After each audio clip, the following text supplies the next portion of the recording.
Bus number 14 rolled slowly into the final stop of Eli Morgan's shift. The clock read 11:37 p.m. The last ride of a long day. Glendale North was just a side stop, tucked behind an old residential area, quiet and desolate, especially at this hour.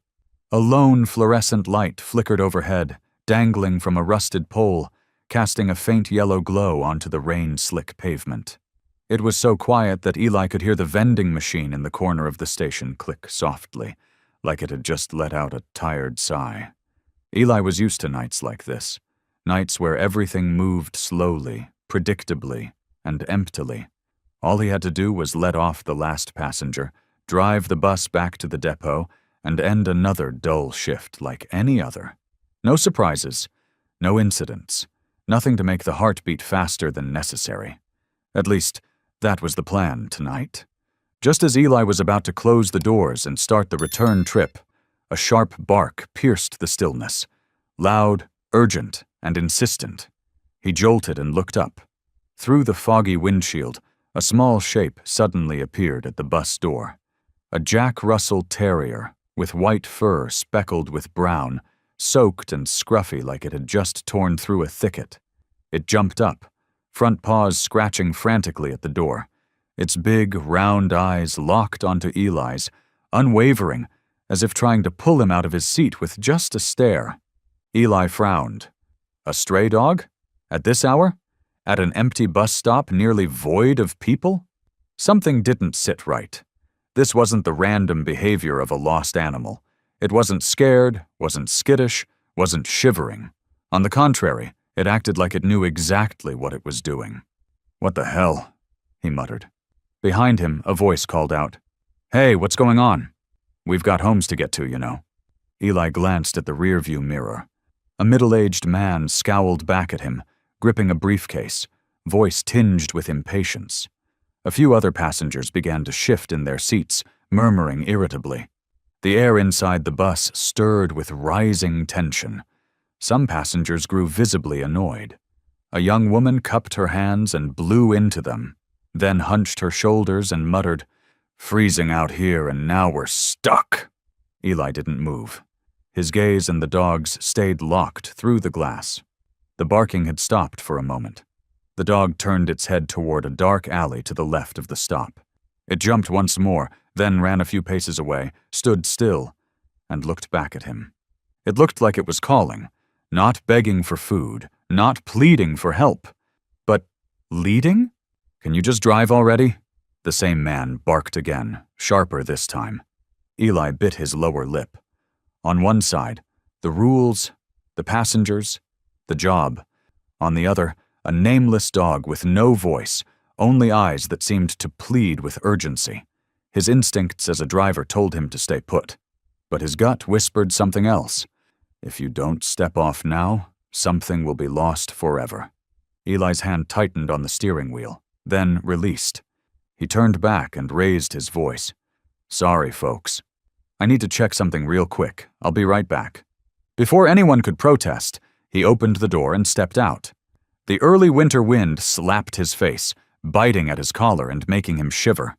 The dog didn't bark again.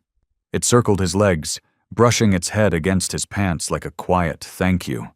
Then it suddenly spun around and bolted toward the alley, paws slapping on the damp pavement. For a split second, Eli hesitated, but then the dog looked back, that same look in its eyes, full of meaning. Eli took a deep breath. "God damn it," he muttered, and started walking fast after the little figure, leaving behind puzzled stares, grumbling voices, and all the rules he'd followed for years. The alley behind the bus stop sat wedged between two rows of aging, nameless buildings. No lights, no signage, only the stench of damp trash and the wind howling through narrow gaps in the walls, sending a chill deep into Eli's spine. He stopped for a moment at the entrance, eyes straining through the murky dark. Up ahead, the little dog stood waiting, its tail wagging gently, urging him forward. No barking, no whining. It simply turned and resumed leading the way, each step small but steady, weaving through puddles and torn garbage bags scattered across the narrow path. Eli felt his heartbeat quicken, not from running, but because something was very wrong. A faint sound, nearly swallowed by the wind, made him freeze in place. A moan, broken, weak, like the wind knocking against an empty tin can. Seconds later, the dog suddenly took off, sprinting toward the far end of the alley, then stopping abruptly and whipping its head around. The streetlights from the main road didn't reach this far, but Eli could still make out the figure lying crumpled on the cold cement. An old man, hair snow-white, convulsing violently, limbs thrashing against the ground in a blind rhythm. "Oh, God," Eli breathed, dropping to his knees. The man's body jolted in waves, white foam bubbling from the corners of his mouth. His eyes darted wildly, pupils rolled back, unmistakable signs of a full-blown seizure. Eli didn't have much medical training, but he'd taken the basic first aid course for drivers, and everything he'd learned kicked in without thought. Okay, stay calm," he muttered to himself, stripping off his jacket, folding it, and sliding it beneath the man's head to cushion it. Instructions he hadn't thought of in years came flooding back like instinct. Right beside him, the Jack Russell didn't move from its post. It wasn't barking or pulling like before.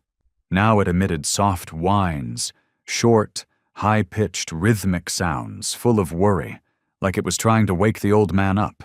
Its front paws nudged gently at his arm, and it leaned its head against the man's chest, as if listening, for breath, for heartbeat, or just for the smallest sign of life. Its wet fur clung tightly to its tiny, trembling body, shaking from cold and fear. Its wide eyes flicked back and forth between Eli and the old man, searching for some assurance that things would be okay. As the man began to calm, the spasms growing fewer, then ceasing altogether, the dog too began to relax. The whimpering faded. Its stiff posture softened as it lay down close, resting its head gently on the man's arm, as if it finally dared to exhale. Eli reached into his pocket, pulling out his phone to call for help. 911, emergency. I'm in the alley behind Glendale North Station. There's an elderly man, 70s or older, having a seizure. I've placed support under his head. Breathing is uneven, intense convulsions. We have your location. An ambulance will arrive in 4 minutes. Stay with him and keep monitoring." Eli lowered the phone, hands trembling with adrenaline. The old man was still unconscious. His body had gone still, but his eyes remained shut, and his face was slowly draining of color. A sharp gust of wind cut through the alley and made Eli shiver. He leaned in, pressing his ear near the man's mouth to listen. Faint, but still breathing. The dog crept in closer, gently nudging its head into the man's curled hand, as if pleading, "Please wake up. I'm still here." Eli looked at the dog, and a thought flashed through his mind. Something he'd once read. An article about dogs that could detect seizures before they even began. Not magic or miracles, but a powerful sense of smell and an uncanny sensitivity to subtle changes in the human body. Before a seizure hits, hormones, adrenaline, and pre-episode chemicals are released through skin and sweat. Things humans can't perceive, but dogs can. "You're his dog, aren't you?" Eli whispered. Eyes on the little ears drooped and trembling in the misty night. No one needed to say it. Eli understood how deep the bond was between these two lives. No one had trained this dog to run to a bus stop in the dead of night. No one taught it to choose the right bus, the right driver, the exact right moment. And yet somehow it had done all of that, with a sharp mind and a heart filled with unwavering loyalty. Not far off, the wail of an ambulance began to echo, sharp and life-saving. Eli felt his eyes sting, and he didn't know why. The dog didn't move, as if it knew its duty was done. And it was only when the red and blue lights cut through the darkness of the alley that Eli realized the look that dog had given him through the bus door was a cry for help. But not for itself, for this man, and he had heard it. Because of that, a life had been saved. Only then did Eli whisper softly, just for the little dog curled up beside its human, "You're a real warrior, kid." The sound of the ambulance siren grew louder, slicing through the still night like a sharp blade. Red and blue lights spilled into the alley, casting fractured reflections on the cracked wall and glinting off the sweat on Eli's face. He sprang to his feet, stepping back to make room, eyes still fixed on the man lying on the ground, and the little dog by his side. 3 paramedics in reflective uniforms swept in like a gust of wind. One dropped to his knees and checked for vital signs. Another pulled out a heart rate monitor while the third began positioning the old man onto a stretcher. They moved in sync, with practiced speed, barely acknowledging Eli, the one who had called for help, or the small dog that sat silently beside its owner. But the moment the first hand touched the old man's shoulder, Rusty, who hadn't made a sound until now, let out a sharp, warning bark. He lunged forward, placing himself between the medic and his person, fur bristling, his small frame taut in a defensive stance. Eli stepped in quickly, speaking softly. "Hey, it's okay, kid. They're here to help." He knelt down, extending a hand. Slow, calm, patient. Rusty turned his head and recognized him. His hazel eyes flickered, then softened. He didn't back away, but he no longer blocked the path either. He stayed close to the stretcher, eyes locked on the old man, as if to make sure nothing would happen to him. One of the paramedics, a blonde woman with her hair tied back, looked up and asked briskly, "You the one who called 911? "Yes. He's still breathing, but it's weak." "Do you know the patient's name?" Eli shook his head. "Number the dog came to the bus and led me here." The woman glanced at the dog, visibly impressed, then scribbled something onto her clipboard. "Dog leads someone to owner in medical crisis. Not something you see every day." "Seems like he knew exactly what was happening," Eli said quietly, eyes still tracking the stretcher as it was lifted toward the ambulance. "You're welcome to ride with us," the nurse offered. "We'll need some background info." Eli looked down. Rusty was still there, not growling now, just letting out faint, anxious whimpers. His small body trembled, not from cold, but from something harder to name: worry, restlessness, and the quiet ache of being unanchored. Eli didn't know why, but something in his chest twisted. In the flashing lights, the way Rusty looked up at him made Eli shiver, like a question without words, raw and desperate. "Are you going to leave me here?" On the way to the hospital, while the medics worked on stabilizing Walter, Eli had just learned his name, a firefighter riding along seemed to recognize the old man. When Eli asked, the man nodded. "That's Walter Kinney. Lives alone in the apartment complex 2 blocks over. I've seen him walking this little guy around the old parking lot every morning. Calls him Rusty." "No family?" Eli asked. "Never mentioned anyone. Folks say he's been living alone for years. Rusty's the only one he's got."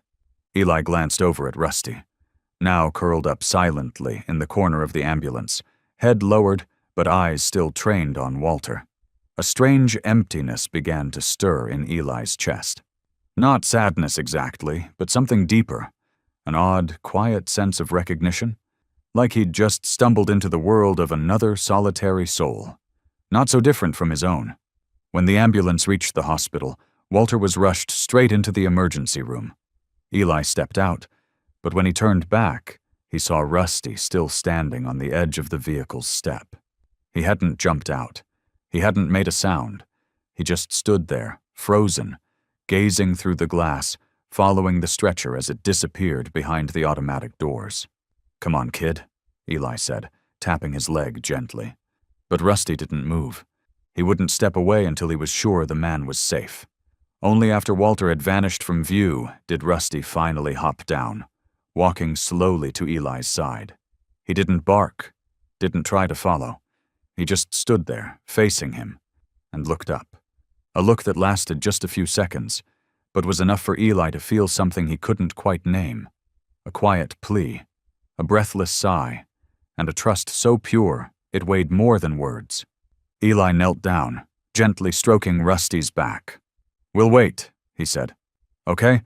I don't know who he is to you, but I won't let you wait here alone. Rusty nudged his head into Eli's palm, soft and slow. And so, on a cold night, in the quiet hallway of Glendale Hospital, an invisible bond was tied between a man who thought he'd made peace with solitude and a small creature who had just lost his only anchor. They didn't know each other's names. They didn't know what the future held, but both understood. From that moment on, they were no longer alone. The sharp rhythm of footsteps echoed across the white-tiled floor as Eli stepped out of the emergency wing, his chest still tight. Walter was still under close observation. The initial reports said he was out of immediate danger, but because of his age and frail condition, the road to recovery would be long. Rusty remained pressed against Eli's leg, refusing to leave his side. Eli had asked one of the hospital staff if the dog could go inside, but of course the answer was no. Still, Rusty hadn't barked or caused any trouble. He simply lay there, quiet, head resting on Eli's foot as if waiting with him. Eli reached down, gently scratching behind Rusty's ears. "We'll have to wait, kid. Might be a while." He hadn't even finished the sentence when his phone rang. It was the internal line from the transit company. Eli hesitated for a moment, then picked up. "Eli Morgan, where are you right now?" The voice on the other end was the shift supervisor. Abrupt, no greeting. "At City Hospital," Eli replied, keeping it short. "I just dealt with an emergency. Someone needed medical help." "We're aware. A passenger called in, complaining you abandoned the bus mid-route, locked the doors, and left them waiting for nearly half an hour. Is that true?" Eli froze. He'd expected this. He knew the moment he stepped off the bus and followed Rusty into that alley that there would be consequences.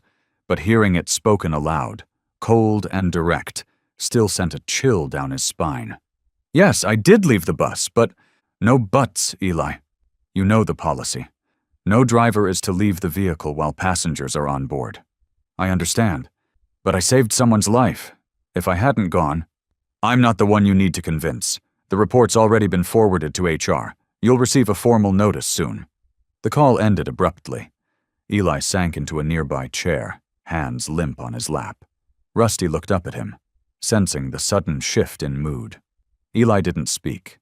He just ran his hand slowly down Rusty's back, the motion more for his own grounding than the dog's comfort. He had made peace with this. From the moment he stepped off that bus, he had chosen something more important than rules, a gut feeling, a life. But now, faced with the reality of it, Eli saw it clearly. People wouldn't measure his decision with empathy.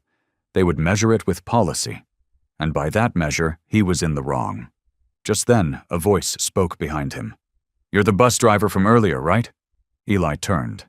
A young woman stood there, mid-20s maybe, dark denim jacket, phone still in her hand like she'd just looked something up. Her loosely curled hair framed her face, and her eyes were steady and firm. "I was sitting a few rows behind you," she said quickly. "I saw everything. That dog came up to the bus, and you didn't leave right away. You hesitated.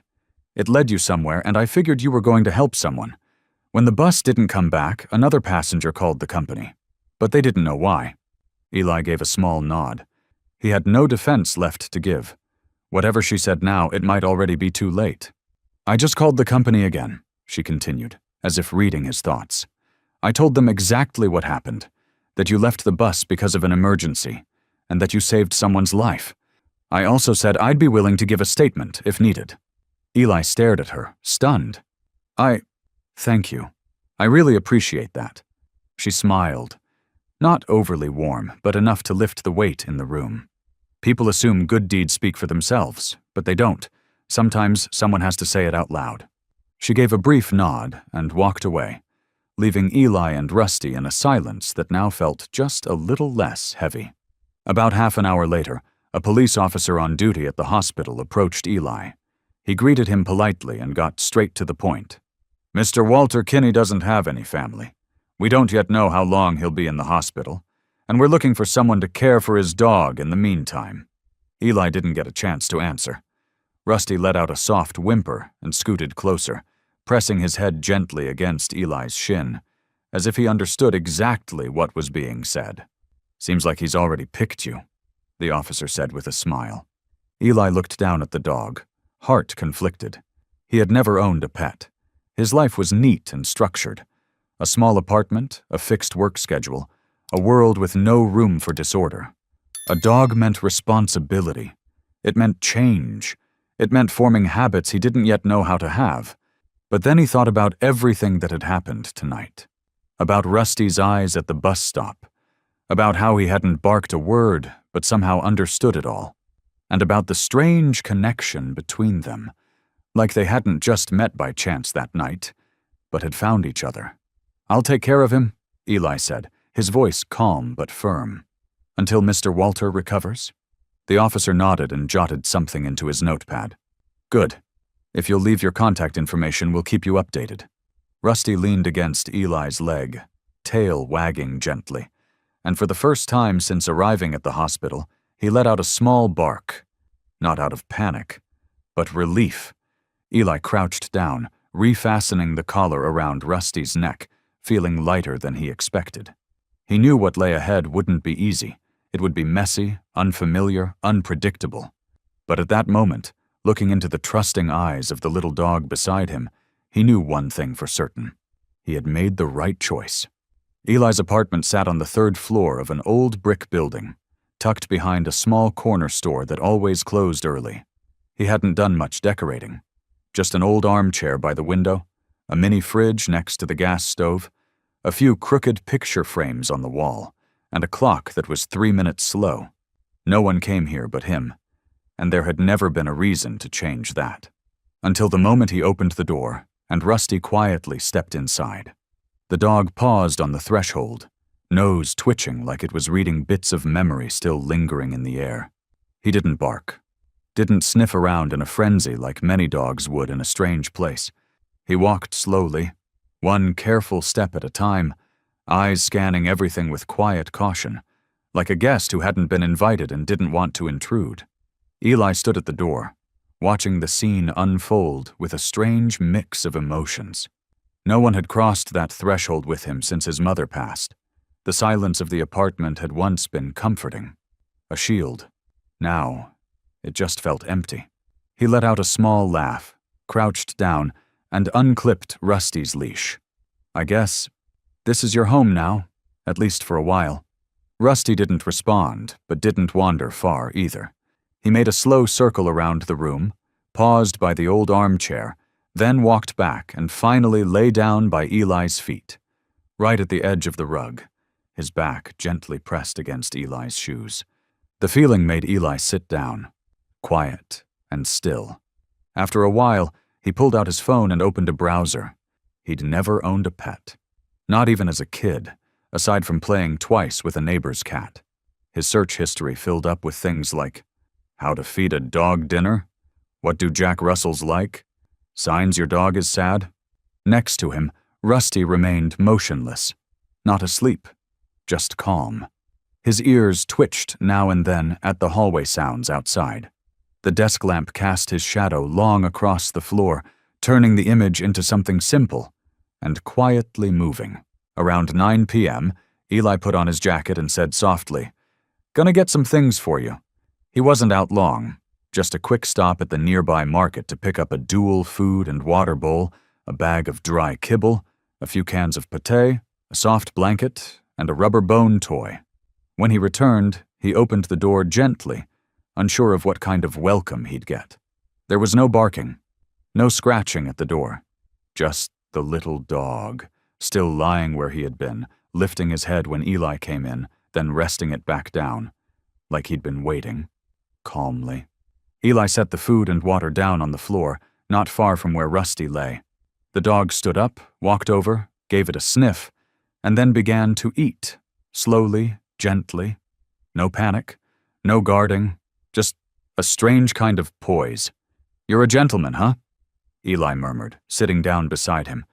"I've never lived with anyone like you before. But maybe I'll learn."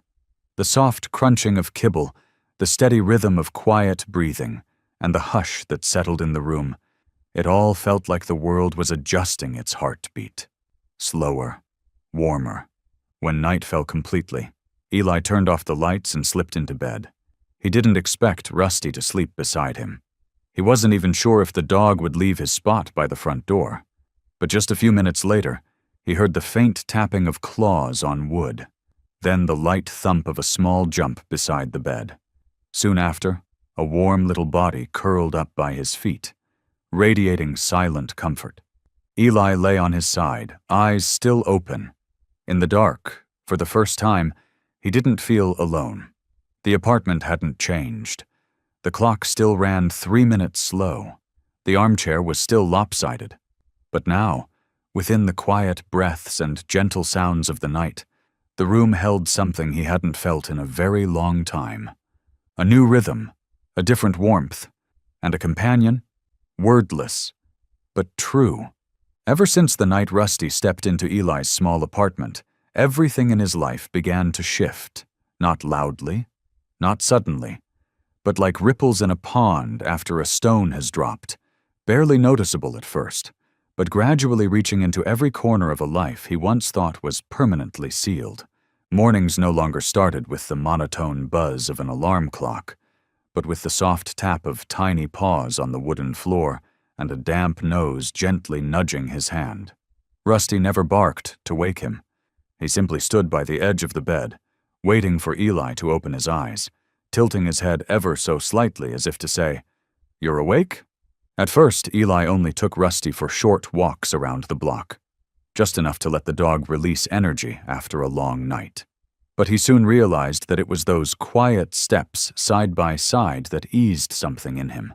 Instead of rushing out the door like before, he began waking up 10 minutes earlier, then 15.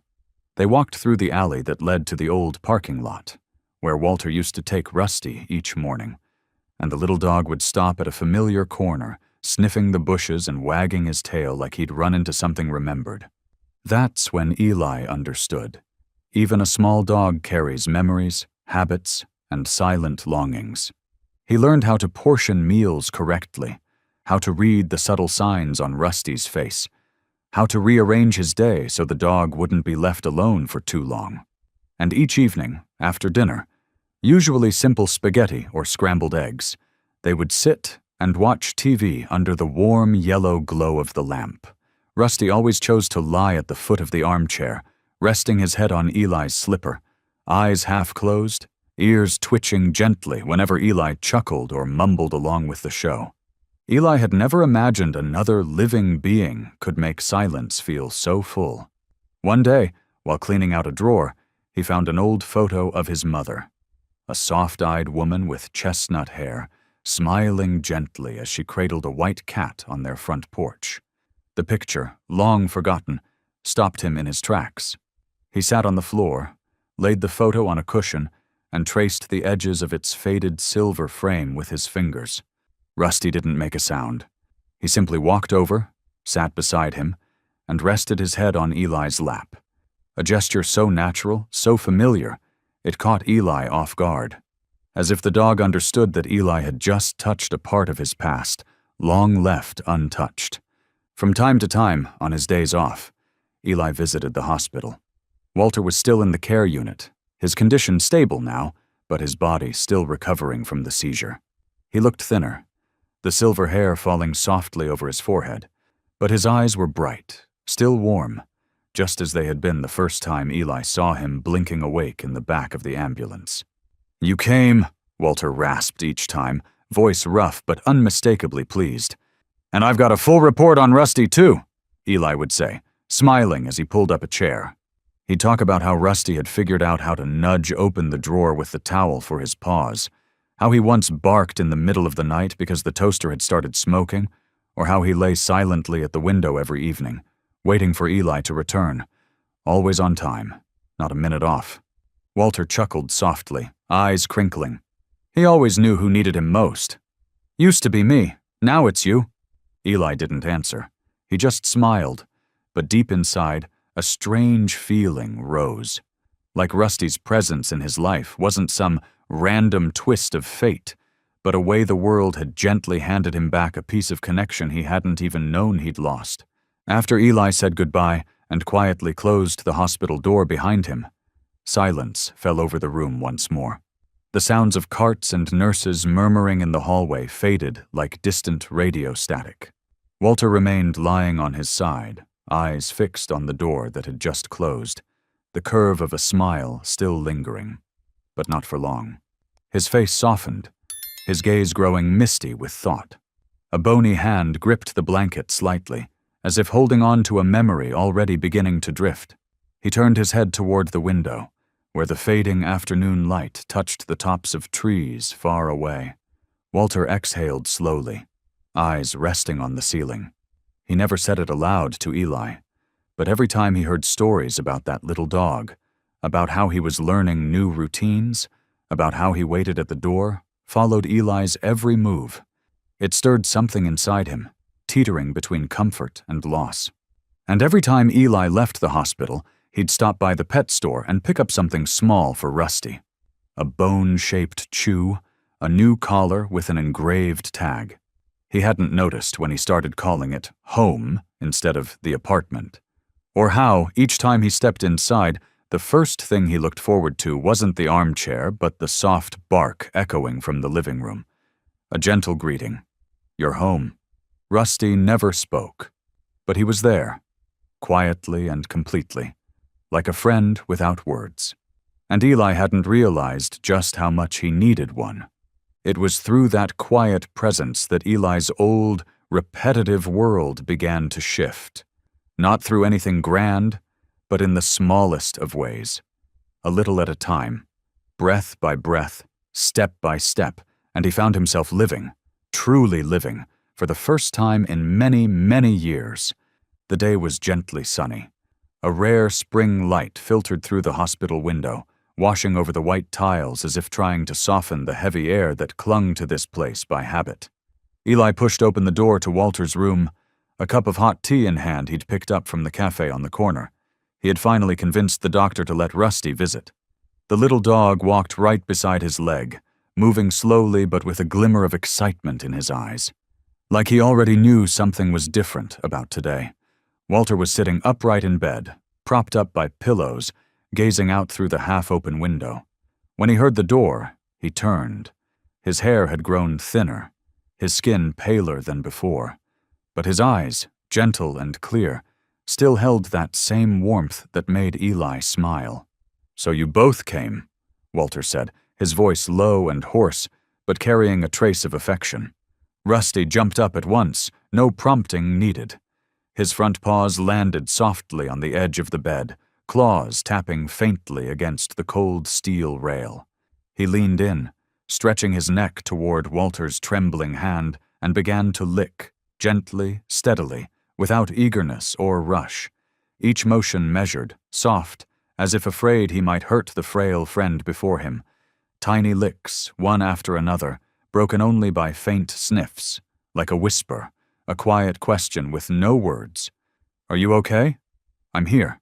Walter let out a quiet laugh, a sound so light it was almost just breath brushing across his lips.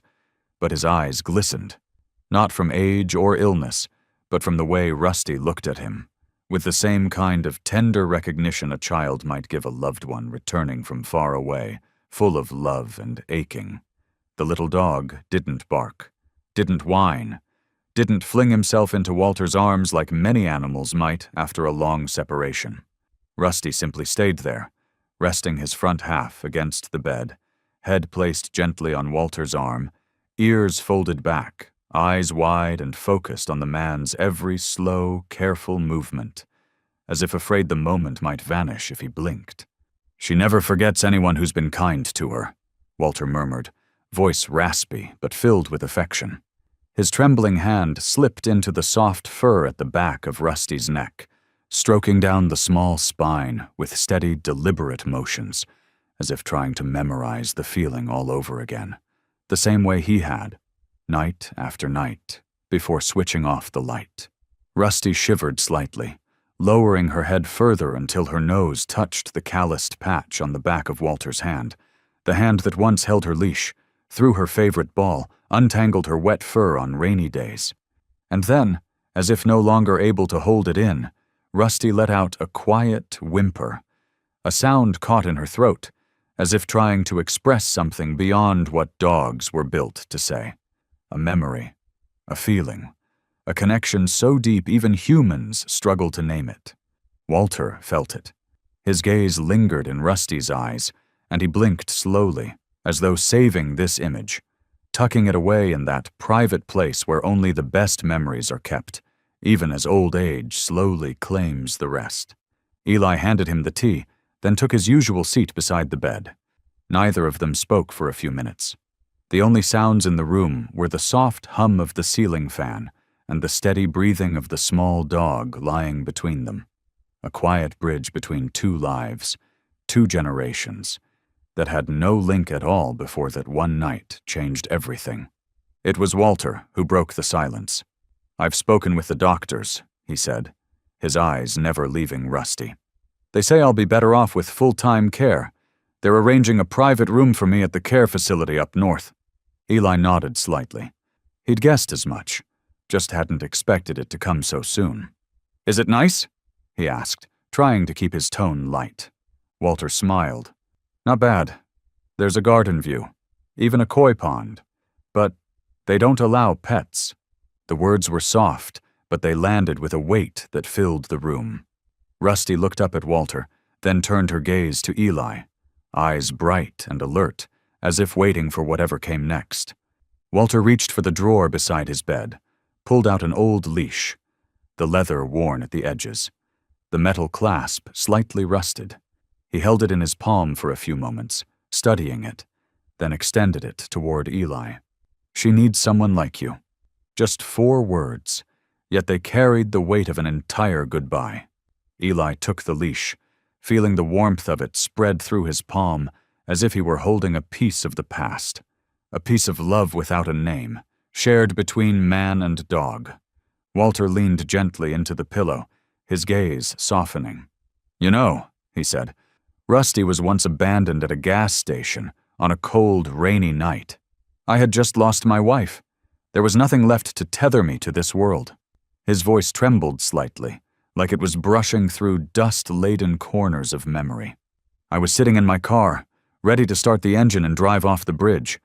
But then, through the window, I saw her, shivering, soaked to the bone, yet still barking at every car that passed, like she was begging, not to be left behind, or maybe begging someone to stay." Rusty was now sitting close, her head resting on his thigh, eyes fixed, as if listening to a story she'd heard many times, but one that still pulled at the heart every time it was told. I opened the car door. She jumped in, no hesitation, just like that. I didn't die, because I wasn't alone anymore. Walter turned to Eli, his eyes steady and kind. "Rusty saved me. Now she's saving you." Eli said nothing. He simply sat there, both hands wrapped around the leash. Inside him, the fragments of his life began to pull closer. Walter, Rusty, himself, like stray stars drawn together in a vast sky, suddenly aligning in the strangest, most unexpected way. Rusty quietly padded over to Eli and placed her head on his knee, as if to confirm Walter's decision. "I'll take care of her," Eli said, his voice tight but firm. "Not just because you trust me, but because I need her just as much as you ever did." Walter closed his eyes and nodded. In that moment, nothing more needed to be said, but everything that mattered had been understood. This was more than a transfer of responsibility. It was the handing over of love. Rusty was no longer just a stray once left behind. She was living memory, a small miracle that had bridged 2 generations, each of them scarred, each of them touched by loss, but somehow through her found their way back to each other. And Eli knew, from that moment forward, he was no longer alone.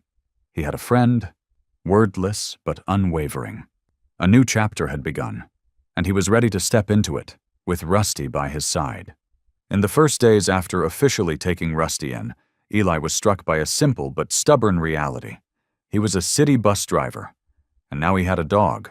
A full work shift meant 8 hours on the road, sometimes more. Before, coming and going alone hadn't meant much. But now, when he opened the door and saw the way Rusty looked at him, not accusing, but quiet, sad. It tied a knot in his chest. Eli knew he couldn't keep leaving her alone all day, especially not now, not after she'd already had to say goodbye to Walter, the one person who'd once been her whole world. Every time Eli came home from a shift, he found Rusty curled up right by the door, as if she hadn't moved. Sometimes faint paw prints marked the floor in loops, like she'd paced back and forth from the door to the window and back again. Dozens of times, just to check. One night, Eli set up a camera in the living room, just to see. What he watched nearly broke him. Rusty moved from the front door to the window, from the window to the hallway, and back again. Over and over. She didn't eat, didn't play, didn't sleep properly. She just waited. He couldn't take it. So one morning, as he buttoned up his uniform in the bathroom mirror, a thought kept looping in his head. Strange, maybe even ridiculous. Bring Rusty on the bus. The idea, for a city route driver, was almost laughable. But Eli couldn't ignore the way she pressed herself against the doorframe every time he left, like she was holding something inside that might break if he took one more step away. He remembered what Walter had once said. She always knows who needs her most. And now Eli knew. He was the one who needed her. That day, after finishing the morning shift, Eli walked into the control room at Glendale Transit Authority, holding a file in one hand and an old photo of Rusty with Walter in the other. He was there to speak with his direct supervisor, Mr. Herrera, a middle-aged man with salt and pepper hair, known for his no-nonsense demeanor and a face rarely moved by sentiment. "A dog. On the bus?" Herrera repeated, one brow arching above his thin-rimmed glasses. "Not just any dog, sir," Eli replied, keeping his voice steady. "She's the one who helped save a man's life.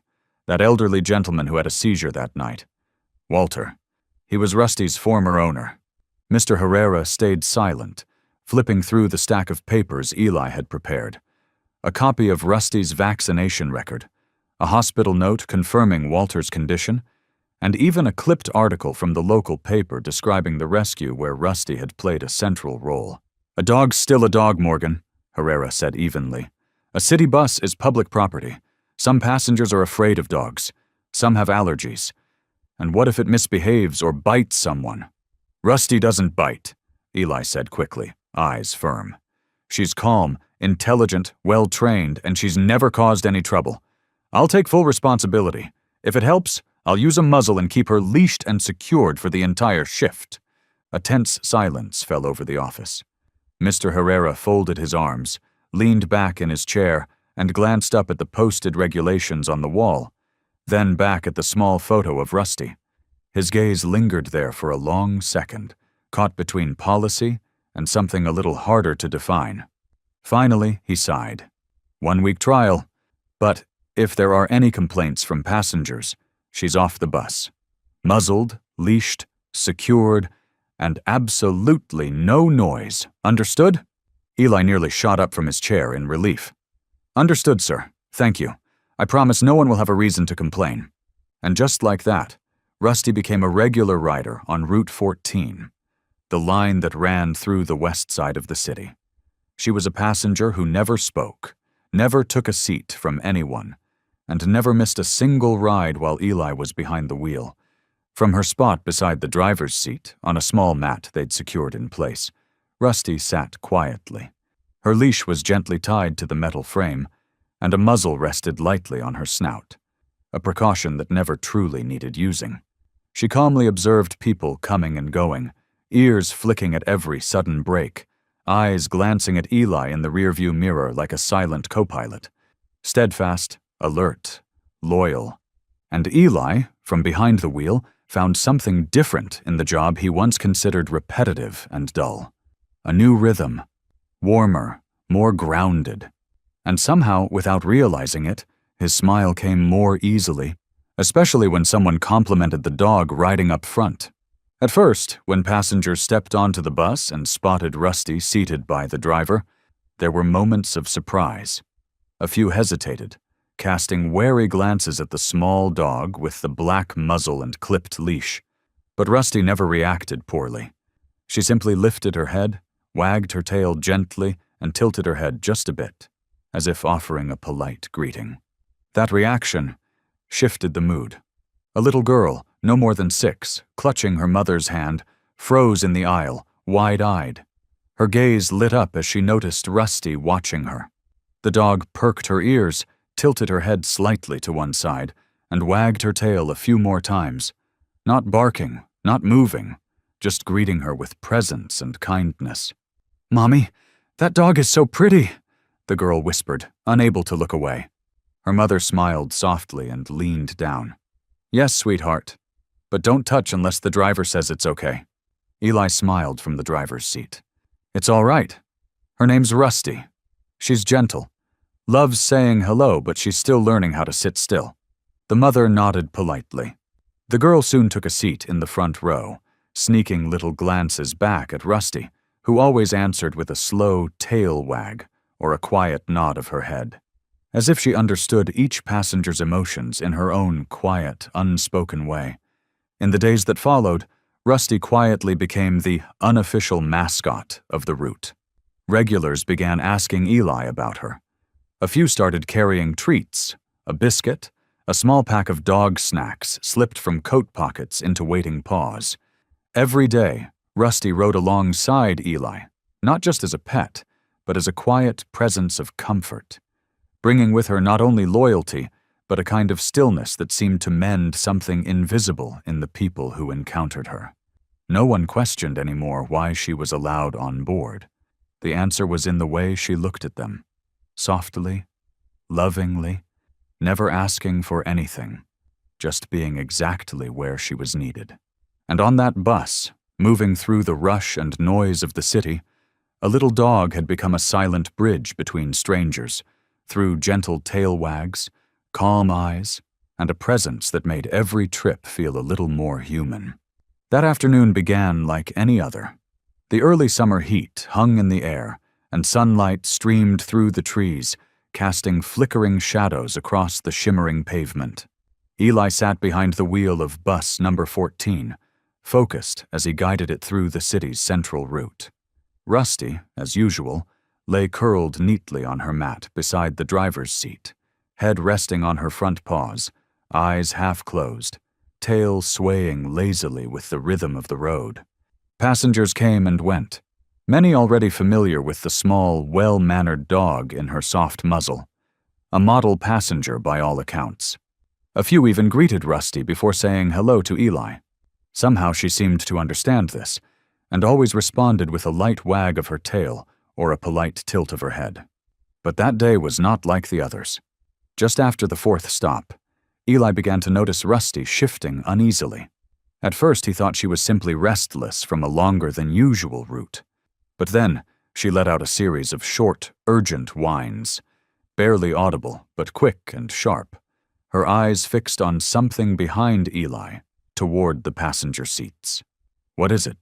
Eli murmured, glancing at the rearview mirror while keeping his hands on the wheel. Rusty didn't answer, of course, but she rose onto all fours, pawed at the floor of the bus, then turned to Eli with wide, pleading eyes. That look. The same one from years ago, in that dark alley, when she had begged him to follow and save Walter. A jolt of instinct surged through Eli. He knew Rusty wasn't the kind of dog to overreact. If she was acting out of the ordinary, there had to be a reason. "What is it, girl?" he whispered, tension rising in his voice. His whole body leaned forward, a ripple of unease crawling through his hands, gripping the steering wheel. Rusty stood up fully and barked, a sharp, startling sound. Her first bark since she'd ever set paw on the bus. Passengers turned, surprised. A few flinched. Someone clicked their tongue in annoyance. But Rusty didn't care.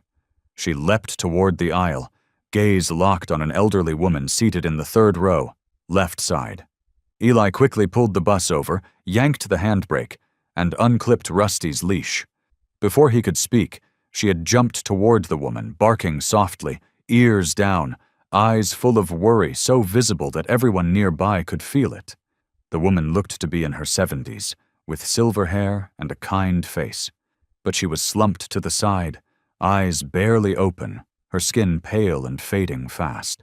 Her lips trembled, as if trying to speak, but no sound came, Ma'am? Eli rushed over, kneeling beside the seat. Can you hear me? No response. One of her hands clutched her chest, the other limp at her side. Passengers now realized something was very wrong. I think she fainted, a man called out, alarmed. She has diabetes, a woman's voice said from farther back. I saw her take out a pillbox earlier, but she didn't take anything. Eli fumbled for his phone, fingers trembling as he dialed emergency services. Elderly woman, possibly severe hypoglycemia. She's fading fast. Right then, Rusty nudged close to the woman's seat, pressing her head gently against the woman's leg, as if trying to anchor her to consciousness. A young boy seated just behind held up a soft candy. Mr. Candy, my mom says sugar helps. Eli carefully propped the woman up and pressed the candy to her lips. Try to hold this, ma'am. You're going to be okay. Just stay with us. For the next few minutes, time inside the bus seemed to stop. No one spoke. Some handed water, others fanned her gently with sleeves or hands. Everyone moved closer, waiting for instructions, ready to help. And yet the focus of the moment wasn't a person, but a small dog sitting quietly beside the woman, never taking her eyes off the pale, trembling face before her. Only when the woman stirred, lips twitching, breath growing faint but steady, and eyelids flickering open, did a collective exhale ripple through the bus. Relief surged like a wave.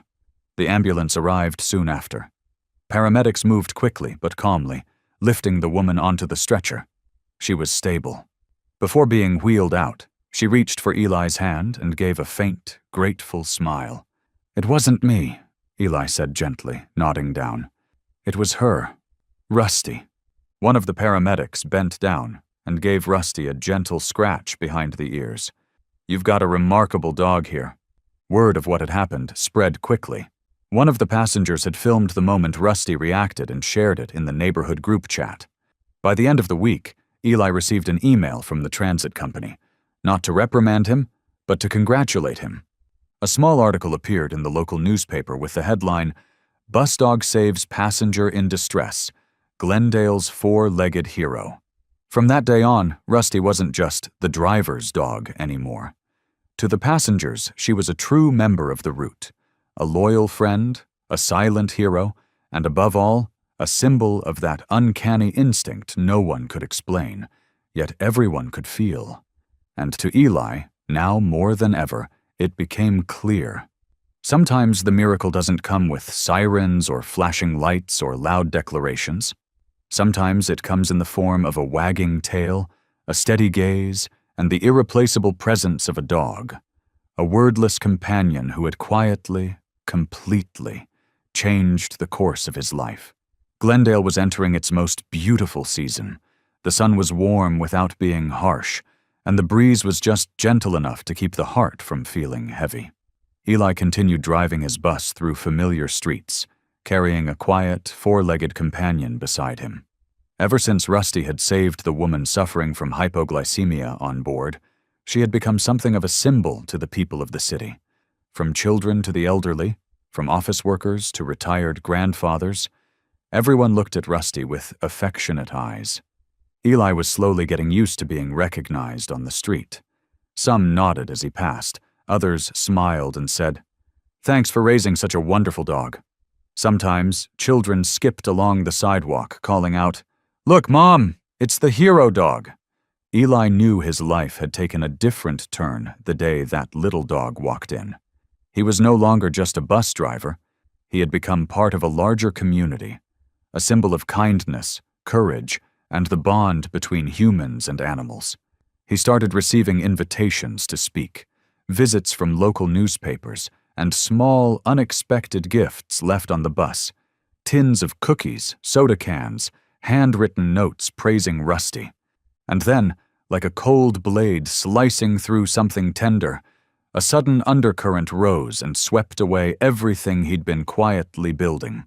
It began on a day just like any other. Eli was wrapping up his shift when a parcel was delivered directly to the transit office.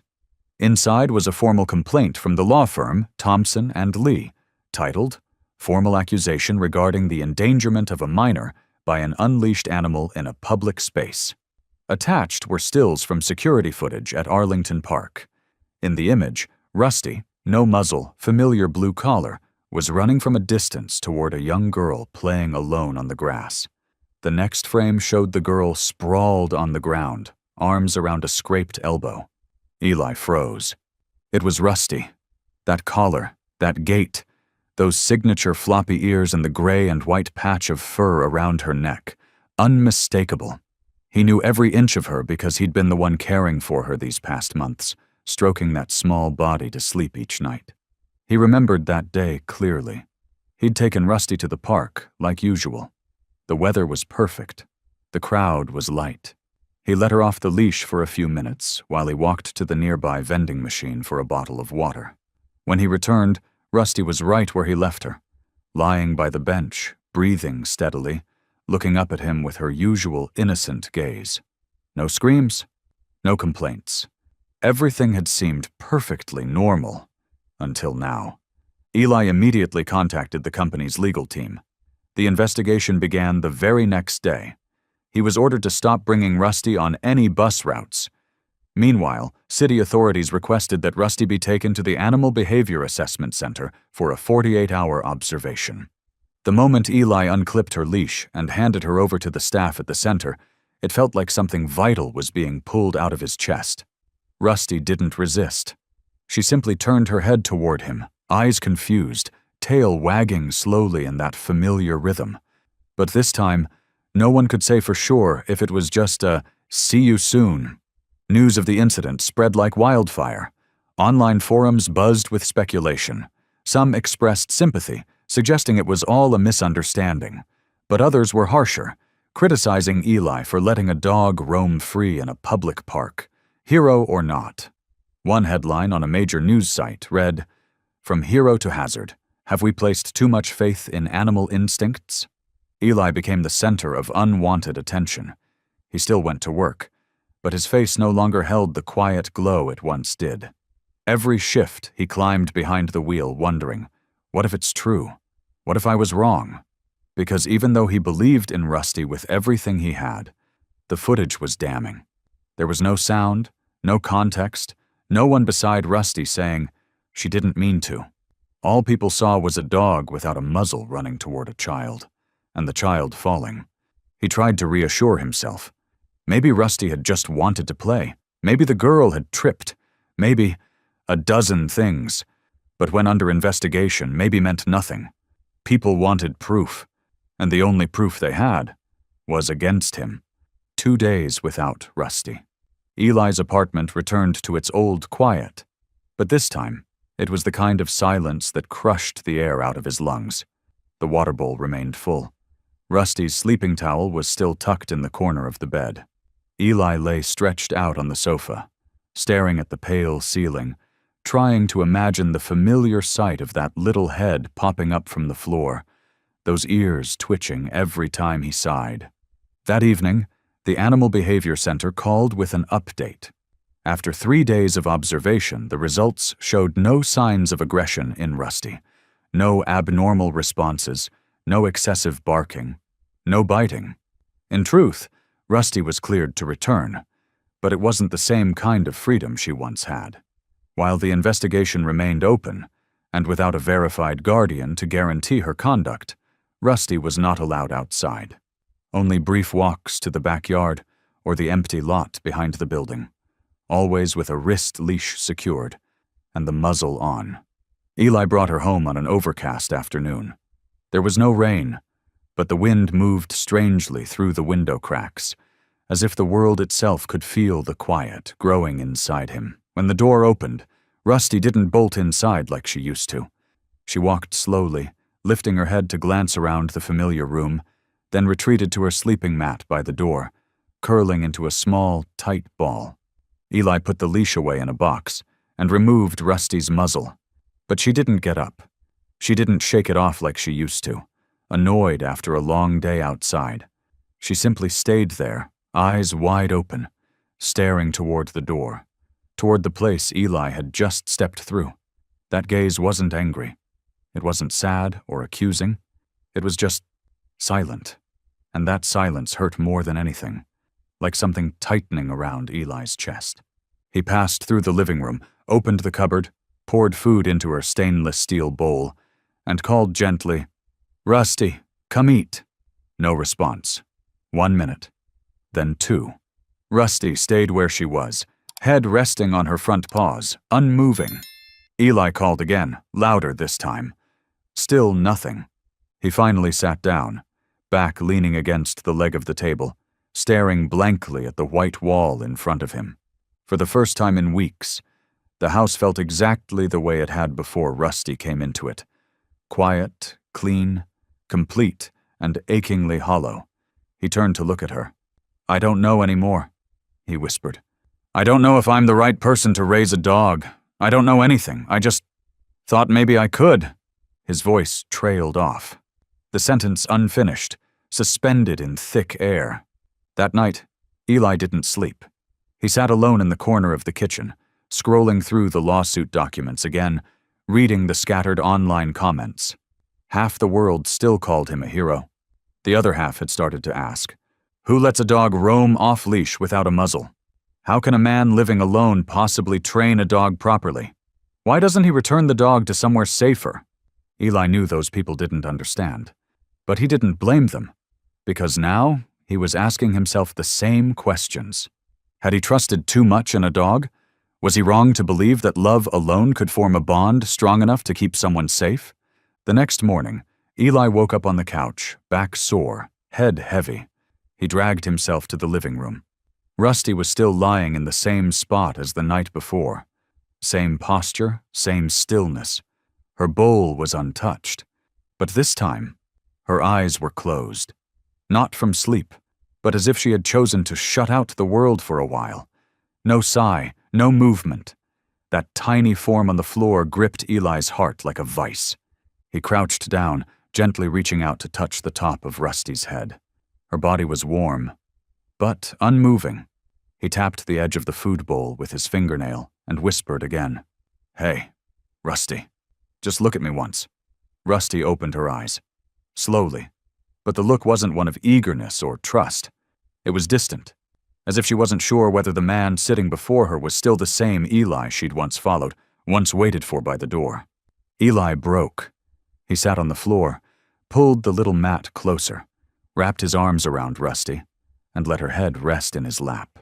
In the stillness of the room, only the sound of wind brushing the windows remained, along with the barely there rhythm of a dog's quiet breathing. A dog still waiting for her person to find his way back. Eli pressed his face into her warm fur. The familiar scent of Rusty made his throat tighten. He felt her breath, soft as a whisper, but still there, still steady, still patient. And in that silence, his mind wandered back to that afternoon at the nursing home. Walter, with trembling hands and time-clouded eyes, had handed him a worn, red leash. "She needs someone like you," he'd said, his voice both gentle and firm, like it wasn't just a request, but something sacred. A passing on, a piece of himself he could no longer hold on to. Eli had nodded, without hesitation, without thought, because in that moment he'd felt chosen, trusted, seen. Seen by someone who had lived through loss and knew the true worth of belonging. And now that same man lay alone in a care facility, believing Rusty was being loved and cared for, while Eli had let the little dog fall into something ghost-like. No barking, no wagging tail, no small feet rushing toward him when the sound of keys jingled at the front door. Not because Rusty was angry, but because Rusty was afraid. And that, more than anything, made Eli feel like he no longer deserved to call him a friend. He wrapped his arms a little tighter around Rusty's body and whispered, as if speaking only to himself, "I'm sorry." For the first time in his life, Eli didn't feel like a grown man. He didn't know how to raise a dog. He didn't know how to protect one from the world. He didn't know what to believe when every piece of evidence stood in opposition to what his heart kept insisting was true. But there was one thing he did know for sure. The feeling of Rusty's eyes watching him each morning. The way those tiny paws scrambled toward the door just from the sound of shoes touching the floor. And how he would lick Eli's hand whenever he sensed sadness. Those things couldn't have been fake. They couldn't have been anything but real. Eli sat up, wiped his face with his sleeve, then reached down to stroke Rusty's back again. Firmer this time, steadier. I don't care what anyone says anymore. I don't know how to prove to the whole world that you're a good dog. But I'm going to learn. And if I have to step out there alone to find the truth, I will. Because you deserve someone who will fight for you. Rusty lifted his head just slightly, as if he had just heard a sound he hadn't heard in a long time. The sound of someone believing in him. Eli stood up. In his mind, he began putting the broken pieces of that day at the park back together. He remembered how long it took to get the water, remembered the direction of the wind, even the placement of the camera angle. Something wasn't right, and he wasn't going to sit still anymore. He looked back at Rusty, who was still following his every movement with dull eyes that now held the faintest flicker of light again. Get some sleep, buddy. Tomorrow we start over, Eli said, his voice softer but surer. He stepped out of the room and opened his laptop for the first time in days. The old photo appeared on the screen. Walter, Rusty, and himself. And Eli placed his hand on the screen, his lips pressed tight.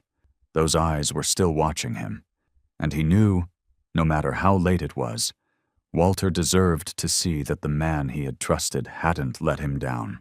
The next morning, Eli woke up earlier than usual. Not because of the alarm clock, not out of routine, but because he hadn't truly slept. From the moment he saw that sliver of hope reappear in Rusty's eyes, he knew he couldn't stay still any longer. He started with the simplest thing, reviewing the footage from the surveillance camera of the building next to the park. He analyzed the framing, Rusty's running speed and direction, the position of the little girl. He replayed it over and over again, and each time he felt there was something missing. There was a blurred patch in the lower left corner of the frame, where a section of the grass was obscured by trees, and more importantly, the camera's high angle failed to capture the full horizontal layout of the scene, especially anything moving quickly from the sides. And Rusty, who had always been hyper-alert, may very well have been responding to something outside the camera's field of view. Eli wrote down the exact timestamp of the incident, then contacted the Arlington Park management team. It took him more than an hour to persuade a system technician to review the footage from other cameras near the incident site. When he mentioned the name Rusty, the dog that saved someone on the bus, the voice on the other end hesitated. I know her, the man said. Hold on, I'll check the footage from the camera across the lawn. 30 minutes later, Eli received the second video. This time the footage was clearer, shot from a horizontal angle near the children's playground. What appeared on screen nearly made Eli drop his phone. In the video, the girl, around 6 years old, was standing and playing with a wind-up toy, unaware that a toy car, unmanned, was rolling down the grassy slope from the upper left side of the screen. There was no one else in the frame, just the girl, the car, and a few seconds later, Rusty. From afar, Rusty spotted the danger. He sprinted from the opposite direction, cutting across the lawn like an arrow, and just a few frames later, he leapt forward, using his body to push the girl out of the car's path. The small vehicle scraped past her shoulder and crashed into the trunk of a nearby tree. Rusty tumbled forward from the impact, rolled once on the ground, then slowly stood up and trotted back to lick the girl's cheek as she sat there trembling in shock. Eli stared at the screen, heart gripped in a crushing ache. That was why she had fallen, because Rusty had pushed her out of harm's way, and because the first clip from the original camera didn't capture the full scene. That split-second action had been cut off, leaving everyone to believe that Rusty had been the attacker. Without waiting another minute, Eli called the police to submit the new footage as additional evidence. In the meantime, he uploaded the video to his personal page with a short caption. This is the truth Rusty can't speak for himself. Within hours, the post had already been shared hundreds of times. But the most unexpected response came from another phone call. Hello? Is this Mr. Morgan? I'm the mother of the girl in the video. I just saw your post, and I want to offer you my deepest apologies. The woman's voice was soft but unsteady. I was the one who filed the initial complaint, but I didn't know the whole story. My daughter only just told me last night. She said, "The little dog pushed me away from the big bike car, then he fell down. I got scared he was hurt." She paused. I didn't believe her, and I was wrong. Thank you for not giving up. Eli gripped the phone tightly, his eyes burning. That afternoon, a small press conference was held at the local community center. The police confirmed that Rusty had shown no dangerous behavior. The full video was publicly presented. The original complainant issued an official apology. Media coverage returned, but this time not with suspicion, but with admiration. Eli left the press conference late. When he opened the door to his apartment, Rusty was still lying in the same familiar spot. But this time, when the sound of the key echoed in the lock, he raised his head, ears perked, eyes brightening. Eli said nothing. He walked over, knelt down, and pulled Rusty into a firm hug. "You're the bravest dog I've ever known, and I'm sorry for doubting you, even for a moment." Rusty tucked his head into Eli's chest, nudging gently, as if to forgive. No words were needed. Eli understood. For a human, trust often begins with eye contact. But for a dog like Rusty, it was patience. Quiet, constant patience that let love be heard. That night, Eli's apartment no longer felt empty. There was the sound of breathing, the soft clink of a food bowl, the breeze brushing against the window. And beneath his feet, a small body sleeping soundly, no longer needing to stand guard, because his person had come back. And this time, no one would ever hurt him again. The sky was unusually clear that morning in Glendale, the kind of warm sunlight the city hadn't seen in weeks. Eli found a cream-colored envelope in the mailbox outside his door. The handwriting, careful and slightly shaky in black ink, read, "To Eli and Rusty." There was no return address, only a postmark from Sunrise Care Home, the place Eli hadn't managed to visit in the past few weeks. He sat on the front step and opened the envelope. Inside was a handwritten letter, Walter's handwriting, unmistakable, the man who had once been Rusty's first companion. "Eli, I know you're busy, so don't worry about me not writing sooner. But these past few days, I felt I couldn't keep lying here without saying something. You know, the night I handed over that leash, I barely slept. Not because I didn't trust you, but because I was afraid Rusty wouldn't find someone who could truly see him. But every day, when the nurses showed me the newspaper, or those clips where you were with him, I breathed a little easier. And then the park incident happened. I thought my heart stopped again when I heard them say he was dangerous. But what broke me wasn't fear for Rusty. It was the fear that you'd start doubting yourself. Because I know you love him. And I also know, if anyone has the patience to see something through, it's you. And you did. Thank you, Eli. Not just for keeping him safe, but for helping him become a hero. Again. Sincerely, Walter." Eli sat in silence for a long moment. The words lingered like the last breath of a familiar song echoing through a windless room. Without another thought, he stood up, walked back inside, and picked up his phone to schedule a visit to the care home that very afternoon. The small city shuttle dropped him and Rusty off at sunrise. As they entered the front lobby, a young nurse recognized him immediately. "You must be Eli, right? Mr. Walter talks about you all the time, and about your little friend here." She crouched down to give Rusty a gentle scratch behind the ear. "He's out in the garden today. He told us, it's a beautiful day. I want to breathe in the kind of sunshine that smells clean." Eli chuckled at the line. It was such a Walter thing to say. He led Rusty down a sunlit tile hallway, past a row of glass doors that opened onto a small garden behind the building, where golden chrysanthemums were blooming beside the stone benches and gravel paths. Walter was seated in his wheelchair, a thin knit blanket draped across his knees. His face looked the same, perhaps a bit older, his eyes a little cloudier, but the smile he gave when he saw Eli and Rusty was bright enough to erase every day he had aged since. "You came," Walter said softly, and before Eli could take a single step forward, Rusty had already dashed ahead, rising up on his hind legs to rest his front paws on the edge of the wheelchair, burying his head into Walter's chest. There was no bark, no need for his name to be called, only the gentle wagging of his tail and the soft exhale of a little dog who had just found his person again. Walter ran a shaky but steady hand from Rusty's neck down his back. "She still remembers me," he said with a smile. And in that smile was all the relief of an old father realizing his child had been loved the right way. Eli didn't say a word. He sat down beside them, pulled out his phone, and played the video. The one where the police had released the full truth about what happened at the park. The three of them watched it together. One old, one middle-aged, one four-legged, in the golden warmth of the late afternoon sun. When the clip ended with the image of Rusty gently licking the cheek of the frightened little girl, neither man spoke. Walter simply nodded, his eyes slightly red. "You know," he said quietly after a long pause, "she saved me once. But this time she didn't just save a child.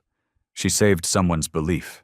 Eli pressed his lips together, moved beyond words. He reached over and took Walter's hand. "You were right. She didn't need anyone to teach her what's right. She just needed someone to believe in it."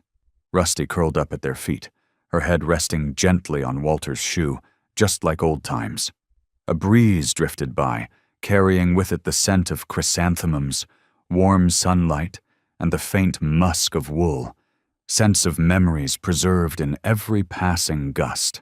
Later, Eli pushed Walter's wheelchair slowly around the garden. The gravel crunched softly beneath the wheels, and Rusty walked faithfully along the left side, her tail wagging in rhythm with their quiet pace. They didn't speak much. They didn't need to. The presence of those three souls, one who had known loss, one who had once been lost, and a little dog who had witnessed it all, was enough to fill the silence of that late weekend afternoon. As the sun dipped lower in the sky, Walter looked up, squinting toward Eli. "You know, people think dogs don't remember anything, but I think they remember everything. They just don't bring it up." Eli smiled softly and nodded. He bent down and gently stroked Rusty's head. "And if they do remember, we'd better live in a way that's worth remembering." On the drive home from the care facility, Eli glanced over at Rusty sitting in the passenger seat, ears fluttering slightly in the wind. But her gaze wasn't on the road. It was fixed on him, calm and steady, as if saying, "I've done my part. Now it's your turn." 2 weeks after that golden afternoon with Walter, Eli received an email from an animal rescue group called Haven's Paws, a shelter and rehabilitation center for abandoned dogs and cats located on the outskirts of East Glendale. The subject line was short and simple. "We'd love for you and Rusty to visit." The message came from Sarah Lynn, the center's executive director.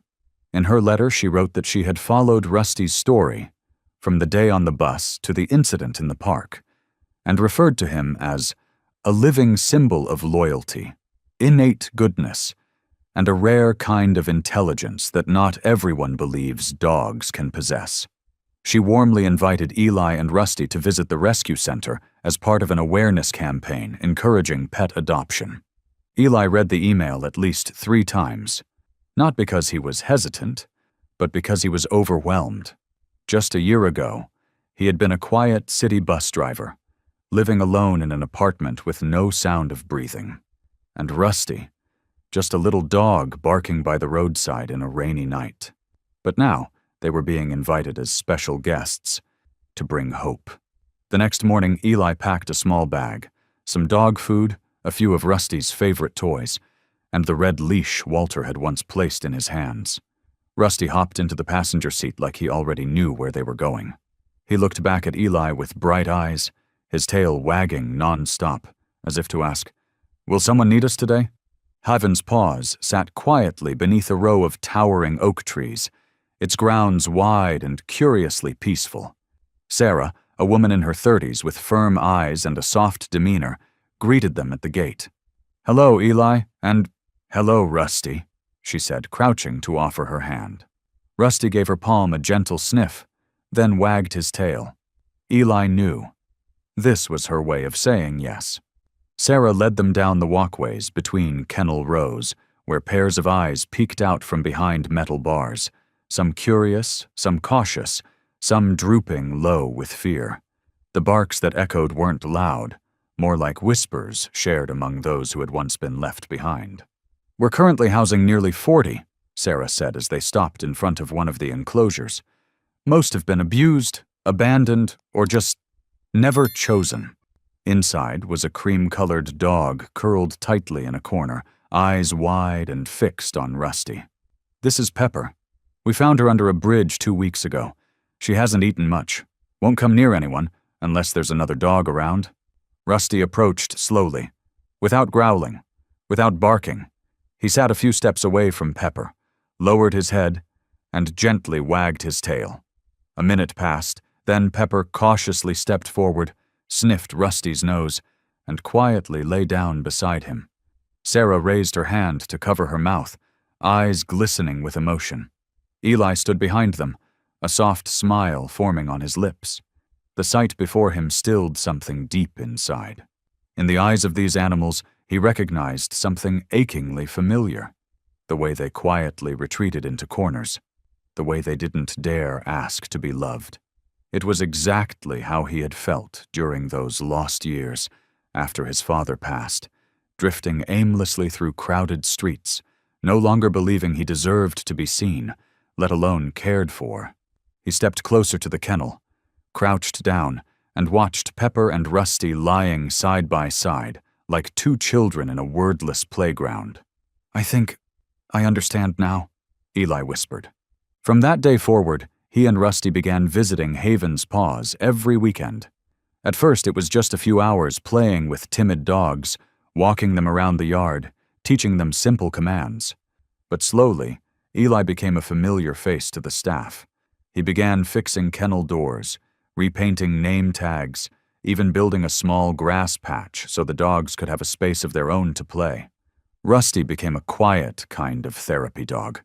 No matter how panicked or withdrawn a new arrival was, they always seemed calmer when Rusty was near. Once, a pit bull rescued from an underground fighting ring broke free from his enclosure. No one dared approach, except Rusty. Somehow he walked in, touched noses, and stood still. A few minutes later, the pit bull lay down, whimpered softly, and for the first time, didn't growl. In the late afternoons, when the sun cast a golden hue over the little garden, Eli would sit on the stone bench in the yard, holding a paper cup of coffee, while Rusty lay at his feet, breathing evenly. Around them were scattered barks, the sound of tongues lapping at water bowls, paws scraping softly against the wooden deck. All of it, the sounds of life. Eli looked up at the oak trees, swaying gently in the breeze. He thought about Walter, about the past, about all the things that had led him here. Then he turned to Rusty and said softly, "We were lost once. But maybe we were meant to help others find their way." Rusty looked up at him. No tail wag, no bark, just a look. And that was enough for Eli to know he understood. Over time, the rescue center became a fixture in their lives. Whenever Eli had a break from work, instead of heading home to his quiet apartment, he'd steer the car toward the outskirts of town, down a leafy lane that ended at a green iron gate, by then so familiar that just seeing it made his shoulders relax. And Rusty, without fail, would perk up the moment they hit the final bend, ears alert, eyes forward, as if anticipating something more meaningful than anything else in the world. At first, Eli only came on weekends, but eventually, even the toughest workdays seemed easier if he knew that afterward, he'd get to sit in that little yard watching Rusty play with the puppies still waiting to be chosen. In those hours, there were no honking horns, no irate passengers, no rigid schedules, just the wind slipping through ivy-wrapped fences, Rusty's soft bark inviting another dog to chase him, and sometimes, just sometimes, Eli's own laugh, an unfamiliar sound he had once thought he'd forgotten how to make. Sarah, the director, often joked that Rusty was basically a full-time resident now, and in truth, he was. Every time the green gate creaked open, Rusty would sprint across the yard, stop by each kennel to check who was still around, then trot into the kitchen, where the volunteers usually had a treat waiting just for him. The once nervous dogs now accepted his presence like that of a big brother, with upright ears, patient eyes, and a gentleness that couldn't be taught. As for Eli, he didn't just become friends with the staff. He became someone the animals trusted. He learned how to clean wounds, how to re-socialize dogs that had lost their instincts after years of abuse. He understood that not every dog would find a forever home, but at least, while they were here, they'd know what it felt like to be touched by kindness. At the end of each long day, when he returned home, Eli might be physically exhausted, but his mind was light. The rescue center wasn't just a place he gave his time to. It was where healing happened. For him, it was no longer just a destination. It had become part of the journey, a second home he and Rusty had stumbled upon when both of them thought they didn't belong anywhere. And it was there, in that quiet corner of Glendale, that Eli truly came to understand. Sometimes, the most miraculous thing isn't a grand moment of glory. It's simply watching a once fearful creature wag its tail when you walk into the room. One weekend evening, the wind picked up fiercely. Trees rustled all along the road leading to Haven's Paws. Eli had decided to stay overnight at the shelter to help Sarah and a few volunteers repair the back kennels, where the roof had been removed earlier in the day for replacement. Rusty spent the whole day bounding around the rear yard, playing with a pack of puppies, while Eli hauled wooden panels up to the rafters. The air was turning cold, but the atmosphere remained warm, the kind of quiet, content evening Eli had come to cherish in this place. By around 11 p.m., most of the volunteers had left. Sarah drove off after reminding Eli to lock the doors and keep an eye on the newly rescued, still skittish dogs brought in that afternoon. He waved her off and led Rusty into the small restroom behind the kitchen, where a single bed and a wooden table sat next to a window. The wind howled louder now, whistling through the cracks in the old door frame. Eli was folding some blankets when he caught the faint smell of something burning. At first, he assumed someone nearby was burning trash, but as he stepped into the yard, his body froze. A harsh, flickering red light was spilling out from the east kennels, the section that housed the newly rescued puppies. Within seconds, there was a small explosion, the sound of shattering glass, and then smoke, thick, acrid smoke that filled the air like a warning. "Rusty!" Eli shouted, scrambling to shove his feet into his shoes while grabbing the fire extinguisher from the wall. Rusty was already at the door, ears pinned forward, growling low as if sensing what was about to unfold. Without waiting for a command, he bolted, straight toward the growing blaze. The fire spread faster than Eli had feared. The strong winds made everything worse. A temporary tarp roof from earlier in the day had caught a spark from an unchecked electrical short. Dogs barked in panic inside the kennels. Some ran aimlessly, others screamed in fear as smoke engulfed the row. Eli sprayed the extinguisher in bursts, calling Sarah with one hand while using the other to fling open kennel doors and lead the dogs out. Rusty stuck close, using his snout to tug at latches, scraping the floor, dragging small dogs from under piles of straw.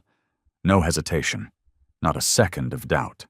By the time they cleared the first group, Eli heard a faint whimper from the very last kennel, the one housing 3 puppies rescued just that afternoon. He rushed in, his back scraping against the frame now hot with heat. The smoke clawed into his lungs, his eyes blurred from the sting, but he dropped to his knees, reached inside the kennel's gap, and pulled out the pups one by one, stuffing them into the pouch slung across his chest. And then, a sharp crack above. He looked up just in time to see a beam crashing down. The world went dark. Another explosion rocked the back wall, shaking the ceiling with a deep groan. Eli was thrown to the ground, half buried in muddy rubble. His leg was pinned beneath a splintered beam. Pain shot through his knee and up his spine like electricity. "Rusty!" he screamed, but his voice was drowned in the roar of fire, in the choking blackness that muffled every sound. Then, through the searing heat and flickering flames, a small figure broke through. Rusty. He darted around Eli, growling as he clawed at the debris, trying to clear what he could. But the beam was too heavy. He couldn't lift it. Eli tried to push him away, to keep him from getting hurt. But Rusty didn't back off. He leapt forward, bit down on Eli's coat collar, and pulled, again and again. The jacket slipped off one shoulder, dragging Eli's upper body with it. Rusty strained, inch by inch, his paws skidding on the scorched ground. Each pull burned new welts into his pads. But he didn't stop, not until Eli's body finally slipped free. Just as they cleared the collapsing canopy, another explosion ripped through the structure. A wave of heat slammed them both to the ground.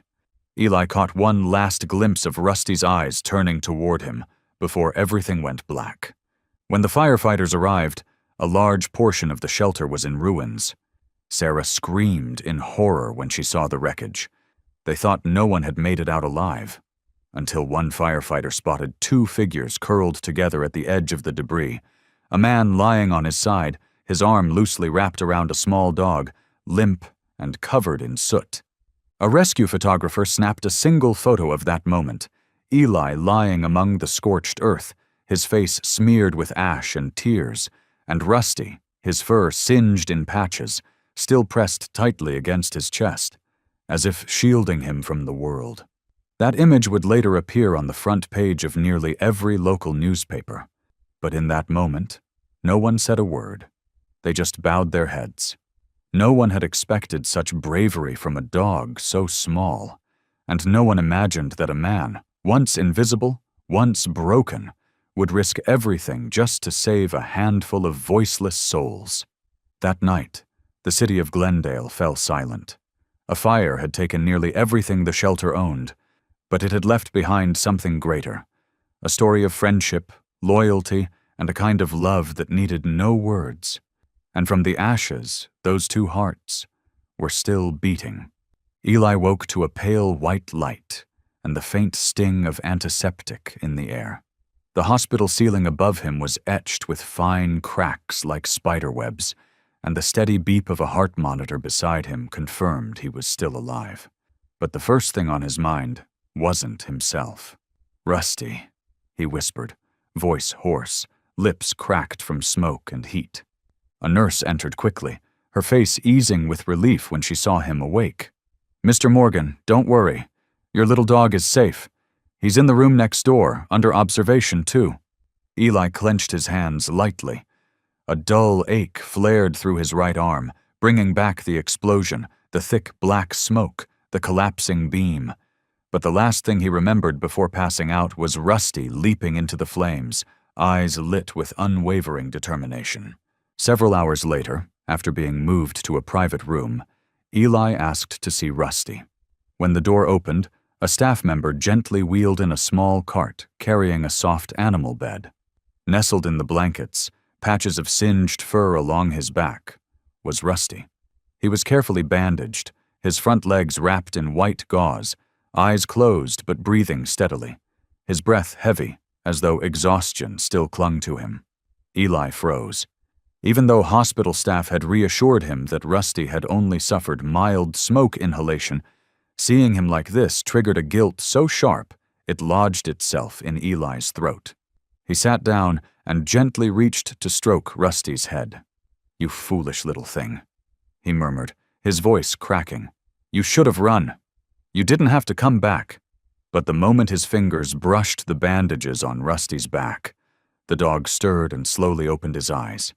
The gaze that met Eli's was as warm and deep as ever, only dimmer now, slower.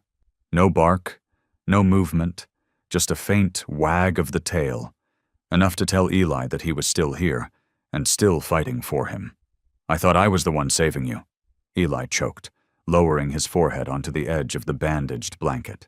"But the truth is, you've always been the one pulling me out of the ashes of my own life." In that moment, no words of gratitude were needed. They had survived the fire, not just the one of smoke and flame, but the one born of hardship, pain, and a love that required no explanation. News of the Haven's Paw's fire spread through Glendale in under 2 days. But it wasn't the damage that captured attention. It was the photo taken at the scene. Eli lying on his side, arm wrapped around Rusty amidst the ruins, that spread like wildfire. The image graced the front pages of newspapers, filled social media feeds, always with the same headline: "A little dog saves a life in the fire, a symbol of loyalty and bravery." A few days after being discharged, Eli and Rusty were invited to a special city ceremony. The central plaza was modestly but solemnly decorated. As Eli walked up the stage, Rusty trotted behind him, his back still wrapped in bandages. The crowd fell silent. No one spoke until the mayor bent down and placed a small medal around Rusty's neck, engraved with the words, "Bravery for an act of fearless rescue." Eli hadn't planned to speak, but when he looked out into the crowd, seeing shelter volunteers, familiar bus passengers, Sarah wiping her eyes in the front row, he knew he couldn't remain silent. "I used to think I was just an ordinary man," he began, voice steady, "just a driver going through the motions. But then I met a little stray dog, and from that moment everything changed. He taught me how to love, how to be brave, and he taught me that a loyal heart can change a life." No one looked away. Not a single person, a regular man and an extraordinary dog, rewriting what it meant to be seen. Not just as a pet, but as a companion, a quiet hero in a world that often looks the other way. That night, back in their apartment, Eli placed Rusty's medal on the wooden shelf. Somewhere it could always be seen. He smiled softly, running a hand along Rusty's back. "We were never just ordinary. You and me, we're a team, and no one gets to take that away from us." Outside the window, the wind moved through the trees again, but this time it carried a different sound. Not one of worry, but of new beginnings. In the dim glow of the room, the little dog beside Eli gave a soft wag of his tail, eyes closing. Not with fear, but with peace. He knew, finally and fully, he was home. The sky hadn't yet begun to lighten when Eli fastened the strap on Rusty's harness and checked the tiny reflective vest made specially for him. The little dog stood still, obedient, tilting his head slightly each time Eli tightened a buckle. The small name tag clipped to Rusty's collar jingled softly as he turned to look at his owner. Eyes alert, ready, as if he already knew a new day was beginning, and with it, a list of unseen duties waiting to be discovered. Since the ceremony honoring them, life hadn't returned to the way it used to be, but it hadn't become burdensome either.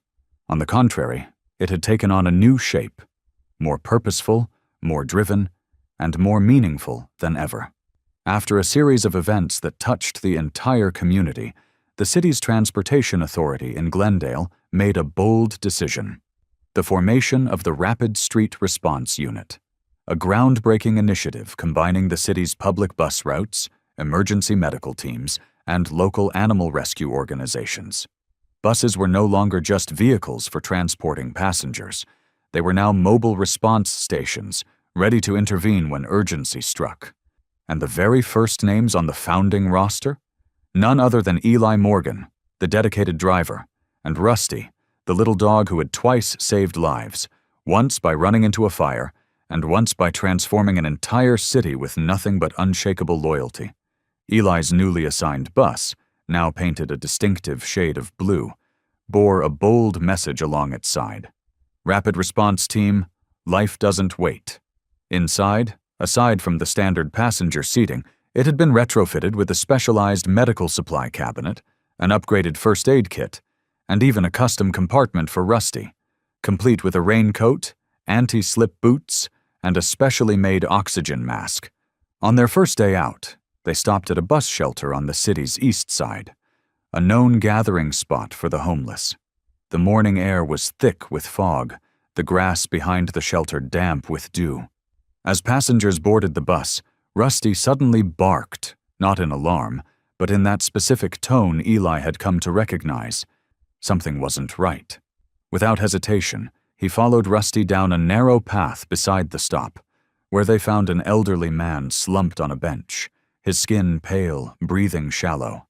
Eli called for emergency assistance immediately, and thanks to the swift response, the man survived a near-fatal case of hypothermia. After that, they weren't just a media story anymore. They were seen as a real force by the people of the city. In the weeks that followed, Eli and Rusty were everywhere, reuniting a lost girl with her family in a crowded park, spotting a hidden motorcycle crash at a residential turn, and administering first aid until paramedics arrived. Rusty became a familiar sight to all, from the early morning street cleaners to the overnight staff at gas stations. Everyone recognized the tiny reflective vest with its embroidered paw print and the small silver bell that caught the morning light. Children waved excitedly whenever they saw the special bus pass by. Adults, meanwhile, felt a strange but comforting sense of reassurance, knowing that on these seemingly ordinary streets, a man and his dog were quietly watching out for anyone who might need help. For Eli, every workday now held a different weight. No longer just a predictable loop between stops, it had become a series of unknowns, urgent choices, sudden turns, and, most importantly, opportunities to be someone's anchor when they were at their weakest. After many months of working with the rapid response team, the names Eli and Rusty were no longer confined to heartwarming stories around Glendale. From videos capturing the moment Rusty signaled when someone fainted, to photos of him curled up in the hands of an elderly patient, the image of a small dog with warm eyes and a reflective vest had become a symbol of loyalty, of quiet kindness that spoke louder than any words. One crisp autumn morning, Eli received an invitation from a local elementary school. The letter was handwritten, formal and sincere. "We would be honored to welcome Mr. Eli and Rusty to speak with our students about friendship between humans and animals. A lesson no book could teach better than your story." Holding the letter, Eli smiled softly. He looked down at Rusty curled up at his feet, the morning sunlight casting golden strands across his soft brown fur. When Eli gently touched his collar, Rusty lifted his head. "We've been invited to be teachers," Eli whispered. Rusty tilted his head slightly, as if pondering the offer, then wagged his tail gently. That morning, they arrived at the school to a chorus of cheers. Children ran to the courtyard, some lifting phones to record, but none pushed or shoved. A quiet hush fell as Eli began to speak. About the first night he heard barking at a lonely bus stop, about the fire at the rescue shelter, and about their days serving on the rapid response team. Rusty sat beside him, occasionally nodding when he heard his name, even wagging his tail when a young girl shyly asked if she could pet him. "He used to be a stray," Eli said, his voice softening. "And thanks to a kind old man, Walter, he got a second chance at life, at love, and at becoming a friend I now can't imagine living without." After that visit, invitations poured in from everywhere. Nursing homes, rehabilitation centers, vocational schools, and even the city hall. But none moved Eli the way a small riverside nursing home did. Most residents there were advanced in age, their memories faded like morning mist. And yet, when Rusty entered the room, something shifted. A former music teacher, silent for months, suddenly whispered, "My dog used to have eyes like that." An old man, paralyzed on one side, gently raised his good hand when Rusty rested his head on his knee, his eyes glistening with emotion. Eli didn't need to say a word. He simply stood in the corner and watched as Rusty moved from one person to the next, unafraid, as though he understood the quiet pain in each heart and wanted to ease it with his steady breath and silent touch. Those visits inspired Eli to write a book. He wasn't a writer, but every story about Rusty was recorded with care, like entries in a personal journal. He wrote about Walter, about the nights spent under soft yellow lights in hospital corridors, about the day Rusty saved a child from a bike accident. All captured with honesty, never dramatized. The book, titled Rusty, the Four-Legged Hero, wasn't marketed aggressively or mass-produced. It was simply shared with schools, community libraries, and anyone still holding on to hope through the smallest acts. Not long after, Eli was invited to speak at a forum on humane education. He walked on stage with Rusty beside him, both dressed simply. He didn't talk about heroism, But about the quiet mornings he woke early just to warm water and wipe Rusty's back during a fever. About the nights he lay on the living room floor because Rusty refused to leave the old rug where Walter once sat. "A dog can't speak," he said, "but he taught me that kindness doesn't need words, and compassion doesn't need a reason." Rusty soon became the face of the city's animal welfare education program. His image appeared on posters, in classrooms with children, outside nursing homes beside Walter's wheelchair, and in the arms of a young cancer patient. He never turned away. Not from adults or children, not from the healthy or the ailing. Rusty always stepped forward with a heart wide open. And on those evenings after long events, when Eli unlocked the door to their familiar apartment and both stepped into the quiet, Rusty still chose the spot by the window, just as he did that very first night. He'd rest his head on Eli's foot, eyes half closed, as if to say, "We did good today, didn't we?" Eli would nod gently. And in the soft glow of the room, where the pages of his new book still smelled faintly of fresh print, he knew this friendship, this journey, wasn't just an inspiring story. It was living proof that whether human or dog, one loving heart is enough to change the world. That morning began like any other, with soft sunlight filtering through the window and Rusty resting his head on Eli's leg, curled up on the sofa that had long since become their quiet meeting place. On the table lay a list of work appointments, a few books waiting to be signed, and an invitation from a high school on the city's outskirts. Eli had just set down his coffee when the phone rang. It was a familiar voice, the head nurse from the nursing home. Gentle, but edged with hesitation. "Eli, I'm so sorry to tell you this. Walter passed away early this morning in his sleep. Peacefully. No pain." Eli froze. His ears buzzed. The room around him seemed to blur and recede. At his feet, Rusty suddenly lifted his head, looking straight into his eyes. He didn't bark, didn't whine. He simply stayed still, as if sensing it, too, that a space had just opened, a quiet absence in a world already full of memory. Eli sat down on the floor, arms around Rusty. "He's gone," he whispered, voice thick. Rusty pressed in closer, trembling slightly, but didn't pull away. They stayed like that for a long time, until the sunlight on the wall faded into a pale gray. The funeral was quiet, simple, just as Walter had lived. Few knew him well, but those who had met him remembered the kind eyes, the gentle smile, and the story of a little dog he'd once rescued from a cold gas station lot. Eli sat in the front row, dressed in a dark suit that made him look older than he was. Rusty lay curled by his feet, a white wreath placed before Walter's photo, his gaze still looking forward, calm, just as it had been the last time they'd walked by the lake. After the ceremony, the nursing home staff handed Eli a sealed envelope, thin, with 2 words written in delicate handwriting on the corner. For Eli and Rusty. He opened it that night, under the soft glow of the desk lamp. Rusty lay beside him, eyes half open as if listening. Walter's voice came alive again in every shaky line of the letter. "Eli, if you're reading this, I've likely already found my rest. Don't be sad. I've lived long enough to understand that we all have to take our final ride someday, and I trust the one behind the wheel will be you. I know I left Rusty exactly where he was meant to be.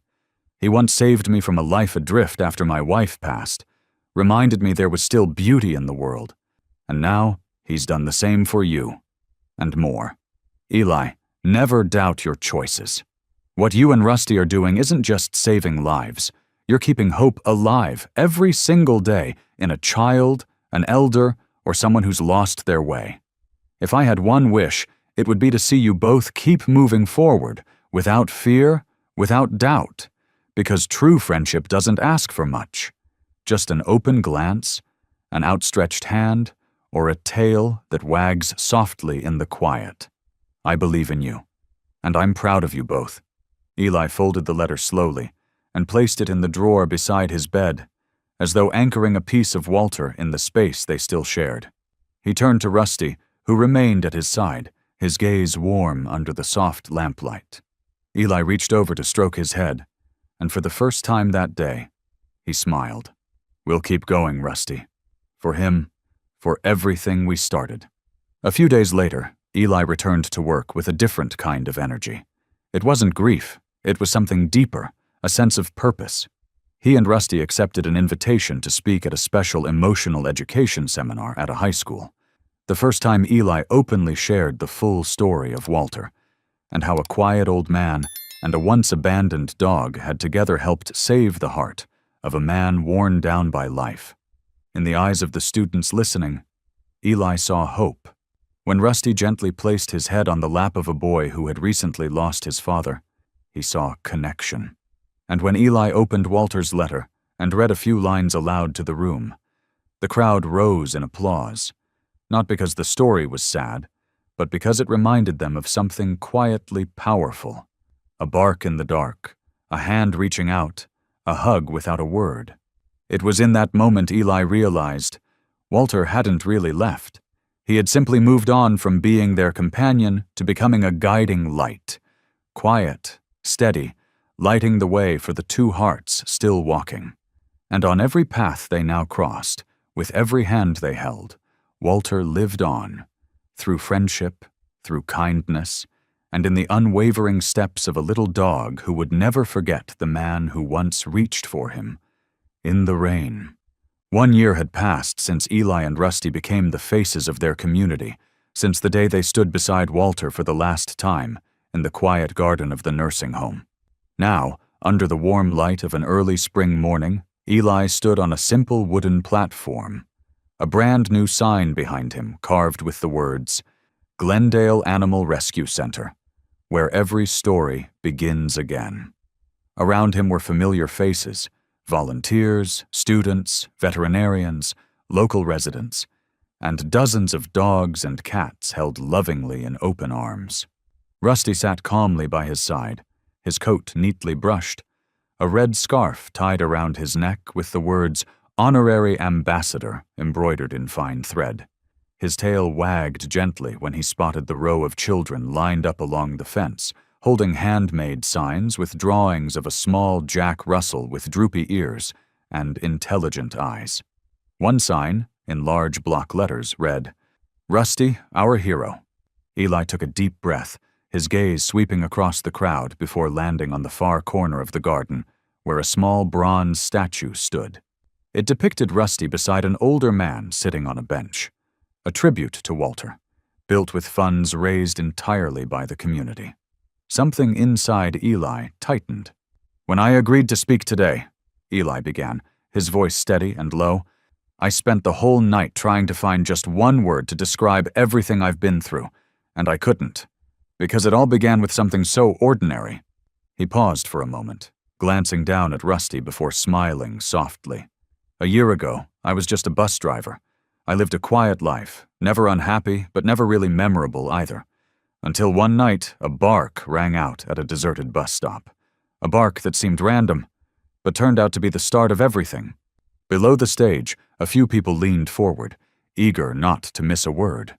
Eli continued, his voice warming. "That night I met Walter, a lonely man in the middle of a seizure, and Rusty, the little dog who did everything he could to call for help. I didn't know that when I stepped off that bus and followed this little guy, I was also stepping out of the loop I'd lived in for years. It wasn't just instinct, it was a choice, and I've never looked back." Rusty looked up at the sound of his name. Eli reached down to rub his head, then turned back to the crowd. "I've watched Rusty save lives on buses, help find lost children, alert people to danger. I've also seen him sit quietly by a window, eyes filled with questions when I doubted myself. Rusty never needed to speak, but he's taught me patience, trust, kindness, and courage in ways no human ever has." His voice began to tremble slightly as he looked back toward the bronze statue. "Walter isn't here today, but I believe he's watching from somewhere else, still smiling, still following our journey. If not for him, I would have never met Rusty, and if not for Rusty, I would have never discovered who I could become." Applause rippled through the crowd, gentle but lasting. Eli took a breath, swallowed the lump in his throat, then nodded.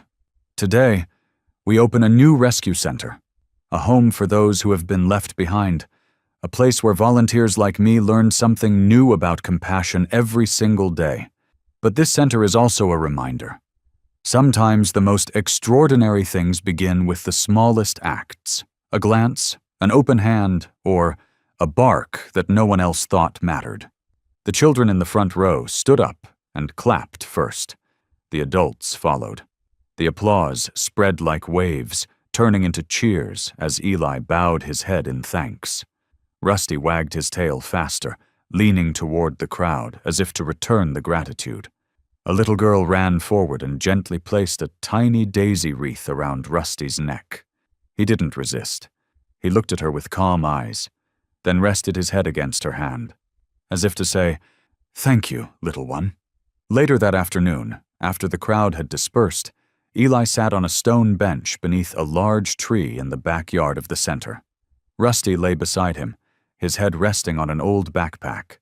In the distance, newly rescued dogs barked in soft chorus, and the footsteps of volunteers echoed gently through the courtyard like a quiet heartbeat. "You know," Eli said softly, "I used to think my life would always be tied to a steering wheel and cold, empty bus stops. But thanks to you, I now know that some stops aren't found on any map. They live right here." Rusty didn't respond, just nestled closer, eyes half closed as if dreaming of endless roads. And just like that, a man who once lived in silence and a dog who was once abandoned had written a journey.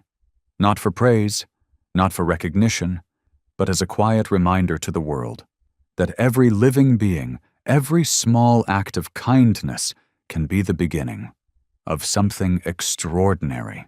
The story of Eli and Rusty is living proof that sometimes the most beautiful things don't come from grand plans, but from a single quiet moment made radiant by kindness. From an ordinary bus driver, Eli found what many spend a lifetime searching for: a loyal companion, a purpose worth living for, and a place to call family. And what about you? Has a dog or an unexpected moment ever changed the course of your life? If this story touched your heart, don't forget to like, share it to spread the love, and subscribe so you won't miss the next moving story about the silent four-legged heroes among us.